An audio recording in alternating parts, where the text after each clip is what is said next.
AGT Live 24/7 এই হচ্ছে AGT Live 24/7 This is AGT Live 24/7 director of higher এডুকেশনকে, কারণ আমরা দেখতে পাচ্ছি যে ত্রিপুরা রাজ্যে যে পরিমাণ শিক্ষক স্বল্পতা বা শর্টেজ টিচার্স প্রতিটা গভর্নমেন্ট স্কুলে বা বিদ্যাজ্যোতি স্কুলে, এটা খুব অ্যালার্মিং একটা ইস্যু। স্কুলের যে কারিকুলাম এগুলো ফুলফিল হচ্ছে না এই শর্টেজ টিচারের কারণে।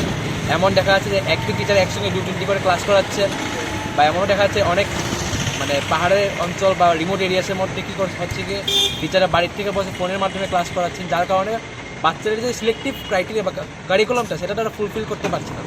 তো আমাদের ডাইরেক্টরের কাছে আমরা এই কমিটি নিয়ে আসলাম এবং আমরা এনএসএর পক্ষ থেকে কিছুদিন ধরে আমরা স্টাডি করে রিসার্চ করে আমরা কয়েকটা আমাদের তরফ থেকে অ্যাডভাইস দেবো ওনাদেরকে, যাতে উনি টিচারদের কয়েকটা স্পেসিফিক ট্রেনিং প্রোগ্রামস দেন, যার কারণে টিচাররাও উৎসাহিত হোক রিমোট এরিয়াসে যাওয়ার জন্য। এবং দ্বিতীয়ত আমরা ওনার কাছে আবেদন রাখবো যেন যদি টিচার শর্ট থাকে তাহলে যাতে টিচার্সদের যে কোটাটা এটা ফুলফিল করা হোক।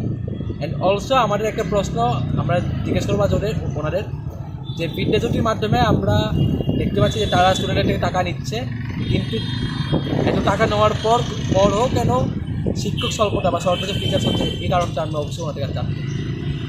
আপনার পরিচয়? আমি স্বরূপ কুমার শীল, প্রেসিডেন্ট এনএসইউ ত্রিপুরা।